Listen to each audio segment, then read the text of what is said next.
President Cyril Ramaphosa joined families of slain police officers at the annual SAPS Commemoration Day. This as the South African Police Union says it's concerned about police killings in the country. It says this is not receiving the necessary attention it deserves. We're joined now by Sapu spokesperson Lesiba Thobakgale for more on this. Lesiba, thank you so much for your time this evening. You're saying that the police service, as well as how many of them are being killed daily, is not receiving the necessary attention. Why do you think they're not getting attention?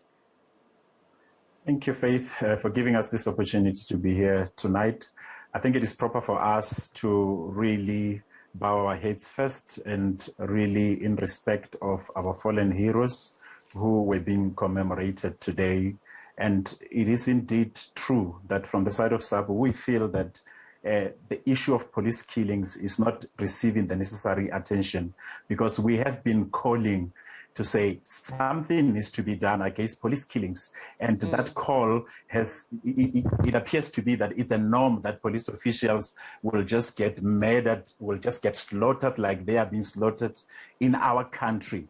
And what we strongly believe is that police officials themselves, they are there to protect the inhabitants of the Republic. And as they are there to also ensure that they are protecting the best interests of the state. Thus, we are calling for it to be declared treason.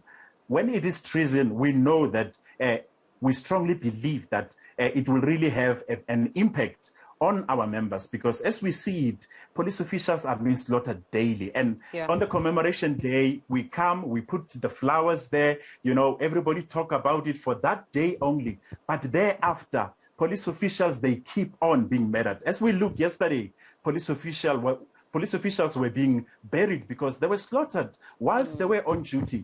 But today it was commemoration. What is it that needs to be done? And as Sapu have been making recommendations and looking at these issues that we have, challenges that we have, to say, at first, let the President of the Republic declare it to be treason. And therefore, we deal with the issues of resources, mostly the physical resources. When we look at our population is above 60 million. And when we look at the numbers that functional members, boots on the ground, we've got around 132,000. And when we look at the ratio of the United Nations, where one police official is supposed to be responsible for at least 210 community members, but in terms of the ratio that is being used, it is even over that vis-a-vis the 60 million population. We need more boots on the ground. We need let me interject there, because you've make mention of recommendations that you have been communicating. But then let me ask you this. Are you led? Are you led by the police commissioner? Are you led by the Minister of Police, Thobakgale? Are you led adequately and effectively that allow you to do your job? From our side, it's a union. Remember, those members who are there on the ground are our members. And the plight that they have, we know about it. And as Sapu, we've been out there talking about the leadership within the SAPs to say that when we look now, there is a budget cut of over 11 billion. That is where we strongly believe that the Minister of Police was supposed to have fought for the budget cuts for SAPs. You can't have a budget cut like any other departments, whereas here we are dealing with the safety and security of the country. So we are strongly believing that the minister has not done enough in terms of him being a political head in terms of the budget, because police officials are supposed to have even more budget so that we can keep on having, even though the challenges of COVID are here, we need to have more police officers on the ground. We need to have more vehicles. We need to have everything that the police need in order to safeguard their lives, because indeed, dead heroes don't save lives. As we see these numbers of the killings, we can clearly see that leadership,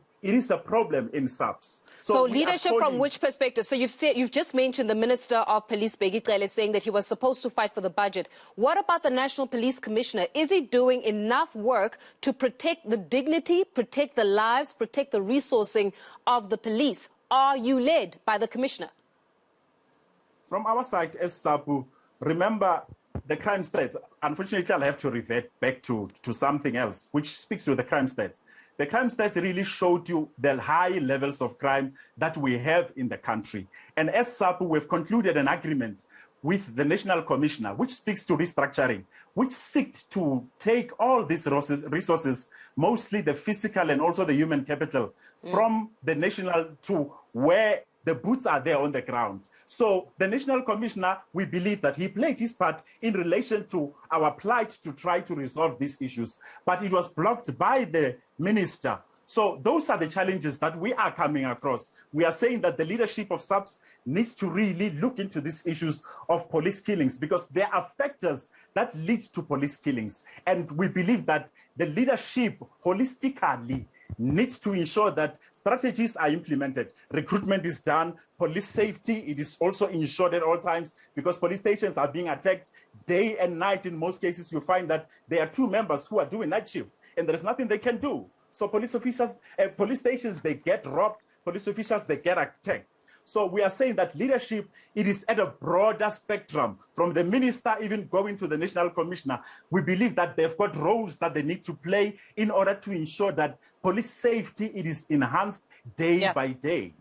All right, Lesiba, tell me about this, because is it true that you're also going to be challenging the constitutionality of Section 49 of the Criminal Procedure Amendment Act that deals with the way in which police officers can use what is called minimum force to protect themselves? That it's the view that it exposes your members to danger as they die violently. So are you going to be challenging now the constitutionality of Section 49?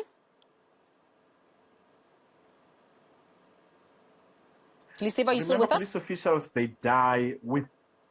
Yes. Okay, police officials, they die with tools of trade in their hands, simply because before they could act, at that time, one has to think, would something happen to me in terms of the Criminal Procedure Act?